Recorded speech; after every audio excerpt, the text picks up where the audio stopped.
Thanks, Shannon. The Barons do look like they mean business this year. Well, Cocalco is one team looking to give Manheim Central a run for its money for the section title. Hustling said that they compete for the best facial hair, so do you think this might win the competition, Brent? I think I can kind of get it close.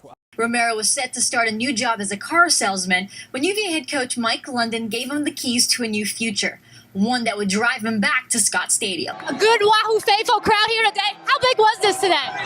Unbelievable. Jackie, any news on the injury front? Yeah, that's a big question. Are these wide receivers healthy? And let's just go down the list. First off, Andrew Lebroni, he missed the game against Notre Dame. Austin Appleby has played Iowa 3 times when he was at Purdue. Does he give you any intel on the team? Yeah, we told him. 16 lead changes later, and Duke is your new national champion. Did you know the last time UVA won this, gas was 59 cents a gallon? Yeah, we've been hearing that all week. Anthony Brown driving, flips it up, the friendly roll, just like he planned it. Okay, I was from conversation with him. You mean trash talk face-to-face about helmets? Oh, yeah. According to several sources, London and UVA will part ways in the next 24 to 48 hours. And you mentored George Gelnovich, a head coach here. Did you imagine him as a player really becoming this coach that he is? The Cavaliers have 3 games in 4 days as they tip off the Charleston Classic on Thursday night. It seemed like when you took that one trip to camp, where you didn't participate in the camp, you were visiting, and you got to know Jerry Montgomery very well. Was that really when that relationship really blossomed? You can't really clone Pat Connaughton and Jaron Grant, but how do you feel like Zach August and Demetrius Jackson really taking up those roles? I've been very proud. Don't let their record fool you. The Mounds continue to keep everyone on their toes, and they could spoil the streak for Cocalco. Remember, the Mounds only lost by 2 against Conestoga Valley on Friday. But the Eagles soaring out of the gates. I mean, Tucker Lesko was soaring. Lesko hitting 3 triples in the first quarter alone. Now, you guys did not score a point in the first quarter. First time in a while for you guys. How did you manage to keep that confidence up? Lygia not only had to deal with a language barrier, she also had to deal with not knowing anyone in the country. But by joining a volleyball team, she sets up instant friendships. Do you feel like the shot clock changing has affected the way you play, and that's why maybe you're looking for that 3 a little bit sooner? You won the Herman Trophy, one of the most prestigious awards in soccer, and just so people understand, this is like the Heisman Trophy in football. As Virginia football looks ahead to next season, one thing is for certain, Mike London will return as the head coach of the Virginia Cavaliers. As a man under center, you have to have a really good enunciation to everything. You have to have great cadence. So you actually do something as a hobby to really help you out with that, don't you? And that's it. You write poetry on the side. If you head to any Manheim Central girls basketball home game, there's no doubt you would have spotted her. She isn't on the roster, but Olivia Stone is an important part of the Lady Barons program. She has speed, rhythm, and spirit. 9-year-old Olivia Stone is quite the student athlete.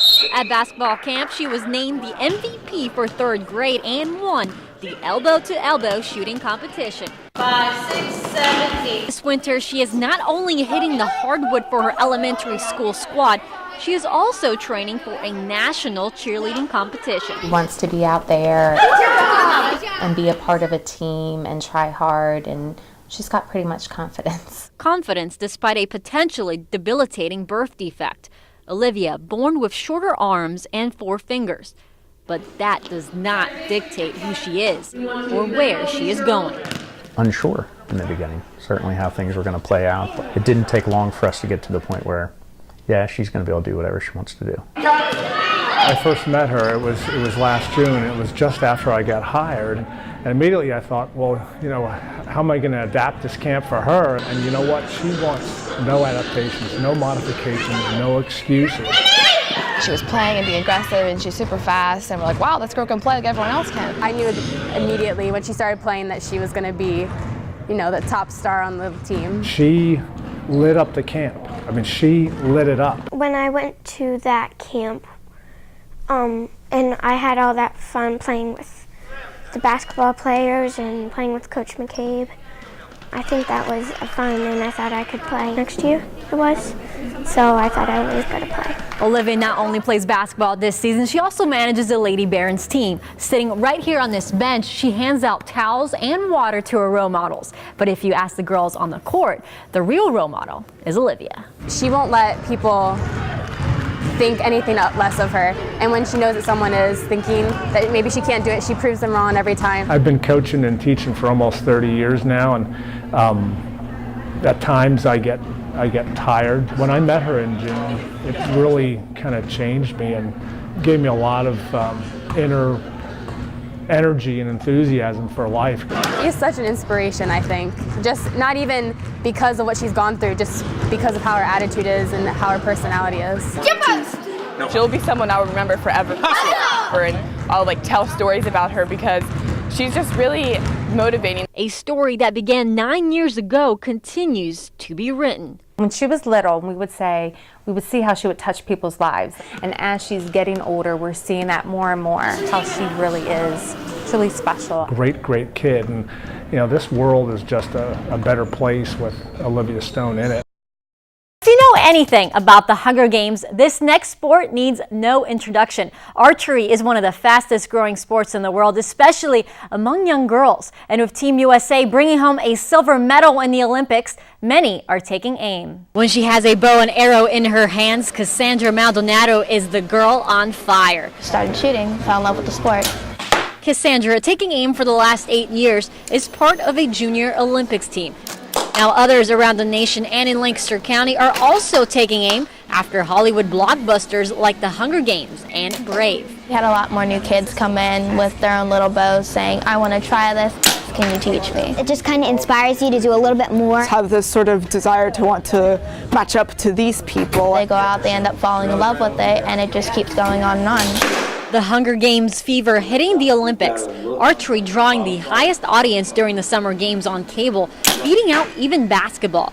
Someday you could actually become one of them, and you could be on the TV and do the Olympics as well as they are. Here at Lancaster Archery Supply, you can really be part of that Hunger Games experience. You can get your own bow called the Capital and then come out here to the range and try it out yourself. Well, not everybody can be a Katniss. Literally 5 minutes to learn, a lifetime to master. Boys, step aside. With some fierce female role models, girls will need no help making an impression. Everybody's, oh, it's a guy sport, but it's really not. Anybody can do it if they put their heart to it. The future female executive can be just as competitive as the high school quarterback. I love going out to a shoot and going up against the guy and being, I can outshoot you, and then seeing the look on their face when I do it. These ladies working tirelessly to become Lancaster's own archery heroines. I go out there almost every day and shoot and try my hardest to go forward. With that attitude, the odds may just be in her favor. He might be just a manager, but the Max Tempest has no mercy. You want to freaking stand here and root for these poor guys? You must be as dumb as you all look. As soon as those curtains open, it's like, it's go time. You might be surprised to know that Max Tempest is actually Lee Swigert that works at a bank. But once he steps through the curtains, he becomes ACW's #1 villain. They absolutely hate him. He's been kind of a fan of just being different than everybody else. At the age of 8, though, Swigert was told he was different.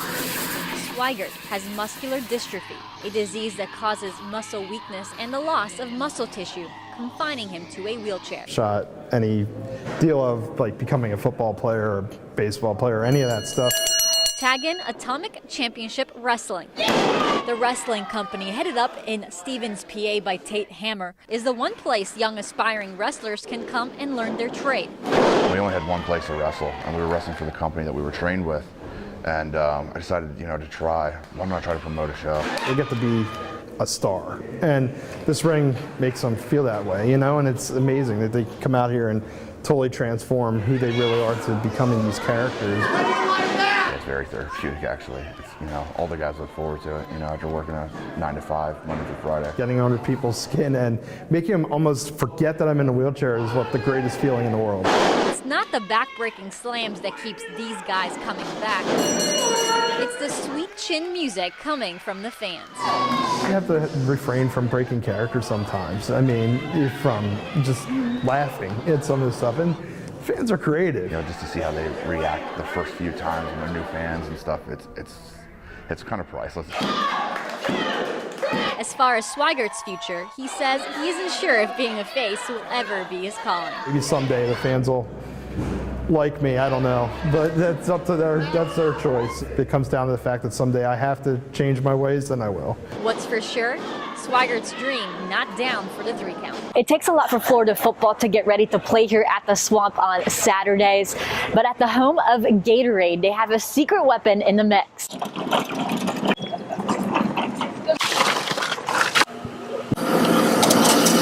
One of the things that goes unnoticed a little bit is our nutrition staff. Recovery, guys! Coach Mack is so supportive, Really making an emphasis on nutrition as a whole. Not only does he help the guys, remind them, it's important to hydrate, it's important to grab meals, but also helps us choose the right option. We're getting fed more, and you're more weary of what to put in your body. Like after practice, we've been eating more healthy stuff. Practices are more intense this year than they've ever been. So you're gonna need more fuel, and you need to eat better and treat your body right on the off days. Over the past 5 years, the sports nutrition programs have really started to develop. They're kind of the new cutting edge. You want to grab something from there? The hardest kind of challenge is finding what's going to motivate them. So really it's about buying in, whether it be energy level, decreased risk for injury, or even just having enough recovery so that you can sleep better and feel better, less sore. I'll grab one. Rather than weighing out their food, we'll try and use really normal things to help educate them. So for example, we might say a fist of carbs or a palm of protein. And so they'll come in, we'll do a little food demo, we'll do some educations focusing on the hows and whys. And each week's a different topic, carbs, proteins, fats, fruits, vegetables. Definitely learning more about how you fuel your body and how you prepare for practice. And they do a good job in educating us, and that's not something that's just for football. You can take that away for the rest of your life and teach everybody around. Recently, the NCAA changed regulations which allow student athletes to have enhanced snacks. What that means is the nutrition staff can now provide nutrients before, during, and after practice, and more importantly, during the off season. One of the snacks now available to the student athlete is high protein, high calorie peanut butter. This not only helps the football team, but it also helps other sports like Florida baseball. In the past, we were mostly able to provide fruit and bars, some nuts and seeds. However, we weren't able to provide things like peanut butter or some lunch meat or something like that. But everything in our Gator juice uses Gatorade products. We're able to provide them with things so that they can have enough fuel, not only for practice, but also in classes, helping them concentrate, because as we know, if they can't do it well in classes, they're not going to be able to play. It's got the electrolytes, the carbs, the protein, basically everything you're looking for in a recovery option. The things that we have seen that's been a really great benefit of this rule change, we've seen a lot of the injuries, they're coming back a lot faster. With this change and shift and us being able to have more access to fueling, a lot of the athletes want a little bit more customization. Each semester, really honestly each week, I see new guys buying in, new guys texting me, hey, what should I order from this restaurant? Or is this supplement okay to take? So trying to really tailor their goals for gaining or leaning out or recovery and repair or fighting inflammation, those types of things. We provide them with the tools they need, and it's their job to pick it up and do it. Thank you so much. That's what's great about these athletes, is they're brought in. Athletes certainly look like they bought into the system. Colonel told us during one of her class sessions with the football players, they're able to try some fruits and vegetables they never tried before. Some of the big winners during those tastings: kiwi, cherry tomatoes, and carrots. Here at the Swamp, I'm Jacquie Franciulli for ScoutsFightingGators.com.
A couple of huge crossover games on the docket tonight. Not only does the battle in Section 2 continue for the ladies from Ephrata and Cocalico, two of the league's perfect squads put that record on the line. 14-0 Lampeter Strasburg facing off against the 12-0 Lancaster Catholic tonight. Something has to give. The Catholic press paying dividends. Emily Martin nabs it. Daniel Atkinson finds Little Veronis on the break. Good for a 7-point lead. Later, Portia Speller finds Martin in the paint. She's just a beast down there. Strong move for two more. The Lady Crusaders wallop LS by 22, 60-38. An interesting matchup in Ephrata with the Mounts hoping to keep their hands on first place in Section 2, facing off against Hempfield. The purple and gold up early in the first. Hannah Reimel goes for the shot and misses, but Sarah Hoffer is there to clean it up. Mounts up by 3. A little later, Irene Lascaritas finds Sarah Haddon inside the paint. Haddon gets one off the glass to put Ephrata up by 5, but disappointment for the Mounts. The Black Knights command the second half to take the game 42-33. Well, can Emily White and Cocalico take advantage with Cedar Crest in town? The Eagles behind early. Natalie Sukanik dishes to White, who streaks down the court, misses. But Kristen Boyer fights 3 Falcons to land one off the glass to make it a 1-point game. Cocalico down by 2. White again creating for the Eagles. She finds Carly Showalter, who bounces it back to her, and she doesn't miss that time. White with the 2. Eagles in the game. Cocalico don't look back. Eagles down the Falcons 43-24 to take sole possession of first place in Section 2. On to boys hoops. Conestoga Valley traveling to Manheim Township. Buckskins down at the half, but the comeback is on. Anthony Brown driving, flips it up. The friendly roll, just like he planned it. Well, still trying to close the gap later on. It's Austin Fleming. He can't get his first 2 shots to go, but then Evan Showalter is there to clean it up, puts it in, but Township maintains the lead after that, winning 67-47. More boys hoops. Oliver Dellinger had 19 points for Cocalico, but that just wasn't enough. The Eagles fall 53-44 to Cedar Crest. For Warwick's Tyler Morris finally getting back on the hardwood tonight in Lidditz. He will return with a bang. Matt Engel finds him in the corner. Morris drains it for 3 of his 20 points. Warwick leads 32-25. More offense from the Warriors. Engel drives and then notices Kayshawn Mickens unguarded on the baseline. He puts away an easy lay-in. And Warwick rolls at home versus E-Town 61-36. In Manheim, the Barons hosting Section 4 hopeful Pequay Valley. First quarter Centrals. Jacoby Brumbach picks off the pass, zooms coast to coast for the bucket, opens up a 9-point lead. And later, the #1 rule of playing against Central: don't leave Matt Walsh open in the corner. Pequay Valley does not listen. That's a money ball, and Central wins 55-50. Garden Spot ready to throw down with Anvil Cleona tonight. Second quarter, Spartans trailing, but Colin Martin gets it at the top of the key, and he buries the jumper. Spot now down by just 1. They would continue to fight their way back. What a great pass by Nate Dool inside to Michael Hernandez. He finishes it off. Spartans over the Dutchman tonight, 53-40.